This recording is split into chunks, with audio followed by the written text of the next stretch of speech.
Hey y'all, how you doing today? Just coming to you with another video. This time got some information regarding your ignition coils, installation, and what you should be doing and what you shouldn't be doing. Okay. Also, going to be giving you a little bit of information about your injectors, your fuel injectors too. So this is some good information. Okay. Now this particular vehicle is a late model Scion that's getting an engine swap. As you can see, I'm wearing the gloves. Cold, wet, nasty day here, so it's just nicer if I don't have to, my hands are covered. I don't mind getting dirty. Don't mind. That's not a problem. It's, when you're, you know, your hands get wet, your traction, your grip, everything just goes all to hell. Of course, if you compromise your sensitivity of feel too, your tactile feel. But these aren't bad. I mean, I'm not a glove wearer by no stretch of imagination, but if I had to wear gloves every day, these aren't too bad. These aren't too shabby.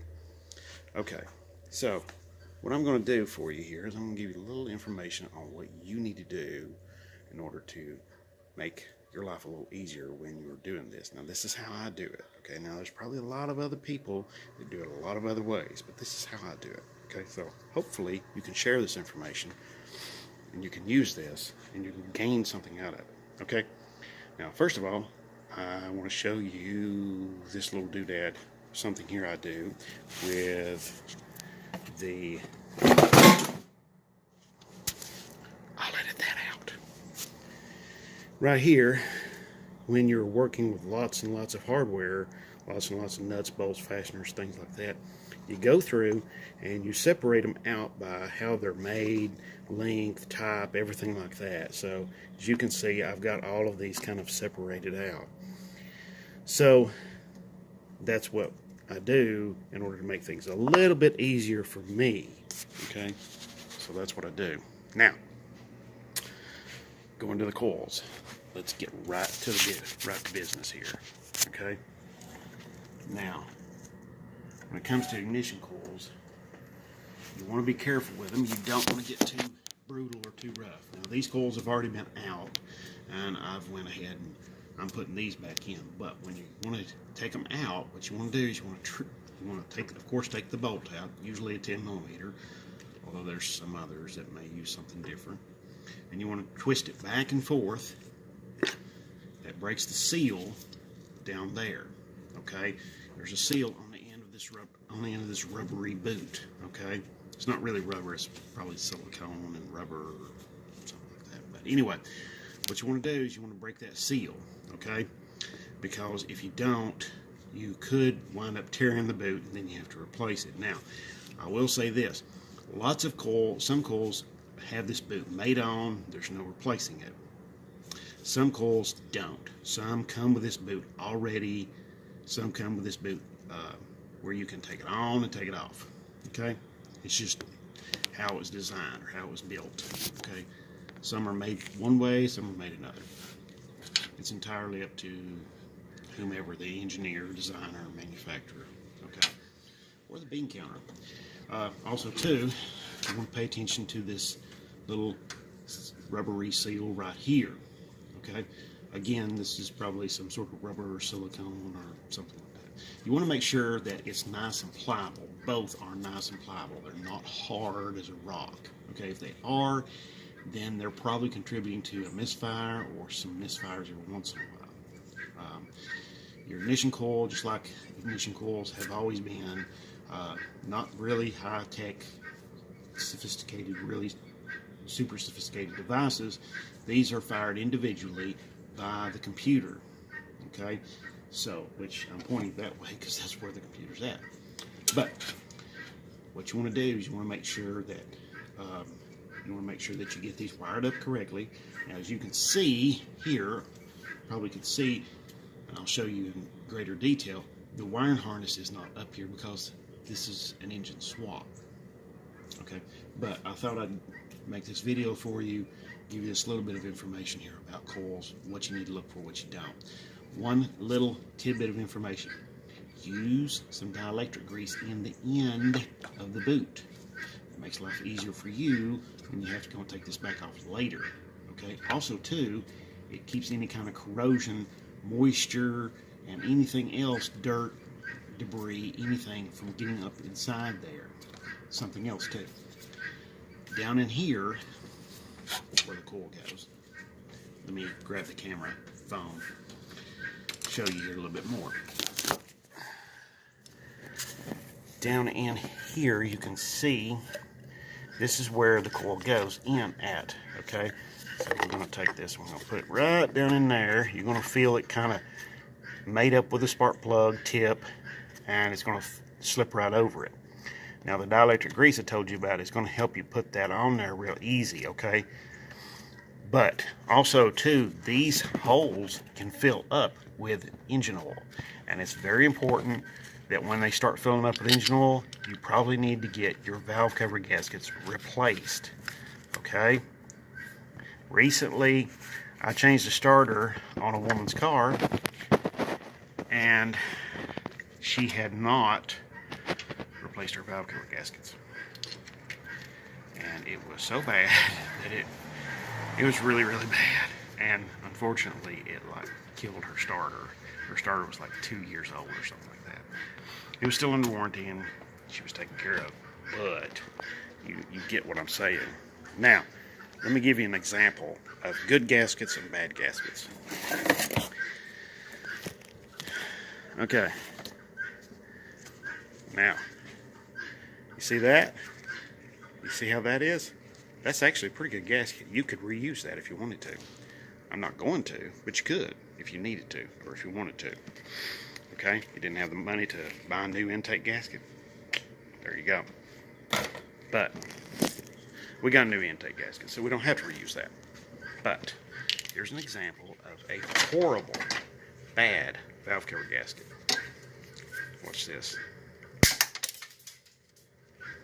It's supposed to be like that one, okay? This one just shattered. I mean, I'm breaking it apart with my fingers. So this gives you, see, right here in the corner, it's a lot more pliable here in the corner for whatever reason. But right there, as you can see, it just breaks apart. And it's like, I mean, it's cooked. So what you should do, you know, you start having oil leaks up here around the top of your engine, get your valve cover gaskets replaced. They're not terribly expensive. Now with some engines though, you've got the intake manifold, or part of the intake manifold comes over the top of them. It can be expensive to get that done. Good thing to do, come by. You can come by and talk to me, or you can message me, email me, or message me here on YouTube. Anyway, or you can message me on Instagram, Slightfish65. Okay. So, oh yeah, injectors. You're getting a really great video here, just loaded with information. But this is not what a gasket is supposed to be like. Okay, this is bad. This is good. Okay, really simple. So if your gasket is nice and pliable, flexible, squishy, good. If it's hard as a rock, no. That's going to be bad. That's going to be really bad. So now, injectors. Oh yeah, here we go. Sorry about that. Let me get my hand out of the way. Anyway, here's what you should know about injectors. Okay, injectors are very simple devices. They're not super complex devices. They're just basically, there's a solenoid in here similar to a coil, and it just lifts a needle inside here, and fuel is pushed out under pressure. Okay, now one thing you want to avoid, don't monkey with the ends too much. Okay, you don't want to go and start sticking crap down in there. You also too, when you pull these out, you want to lay them up somewhere where they're not going to get monkeyed with. Okay, you know, you're going to lay them down where they're not going to get messed with. Now, be careful. There's gas in here, most likely in this fuel rail. Okay, now I've went and I've emptied out the gas already, so. But, let's see, do I have my O-rings? I have some O-rings here. I'm pretty certain. Let's see, this one here is almost out. Now, you do not need to put these back in the order in which they came off, okay? It's not that critical. They all are pretty much matched relatively evenly. But I have new O-rings. I have new seals. So I'm like, let's go through with it and get it done. If we can get it done without tearing anything all to pieces. So. Now on some injectors, this is a really, really super easy job. Some injectors, not so much. These, I don't think are going to be that nice. There we go. Yeah, these are not numbered per cylinder, nothing like that. So there's no real danger of mixing these up and getting them messed up or something, or messing them up. Okay. So your number one tool you want to have with you, pick. Just a simple little pick, simple little device. Okay, I'll tell you what, I'm going to move you, the camera, to where the lighting is a little bit better, so you can see a little bit more of what's going on. Okay. Let me get you moved here. Let's see. You know what? Better yet, let's do this.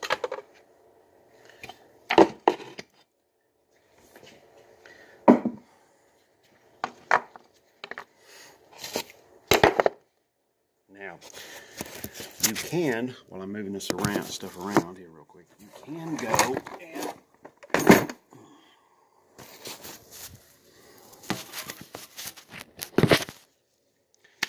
go and take and, I'm sorry, my apologies here, let me move something out of the way.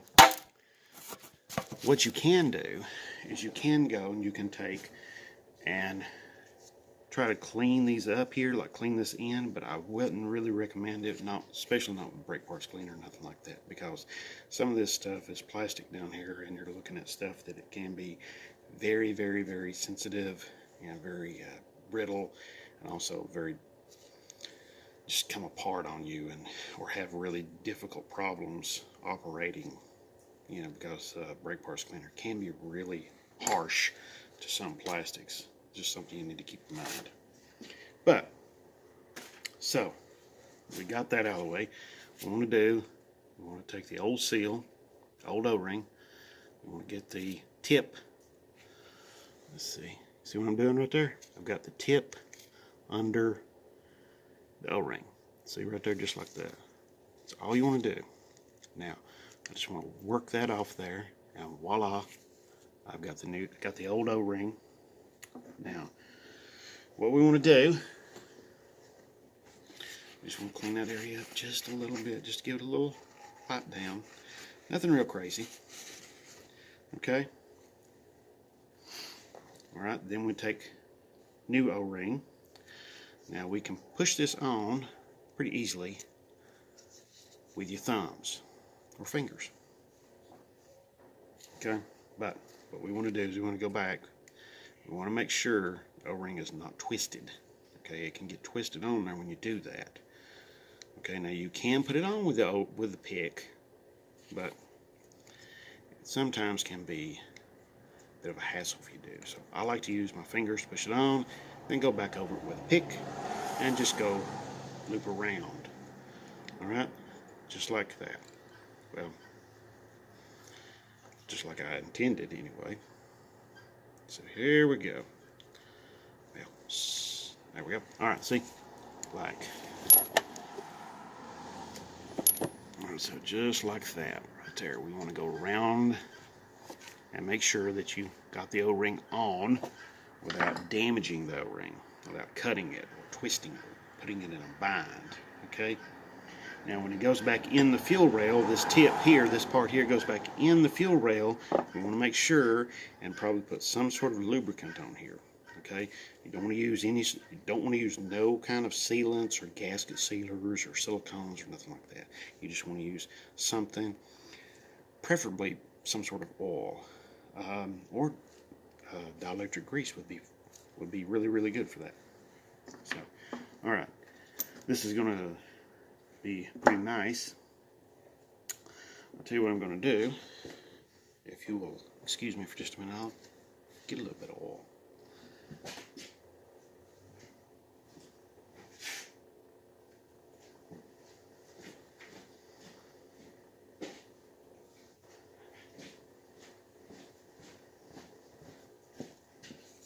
And I'm back with some lubricant. Now, what we want to do, just give it a little shot. That's all it needs. I wouldn't be too worried about it going down in the injector. It's not going to harm anything. It's not going to be that drastic or anything like that. Okay? Now these are set up to where,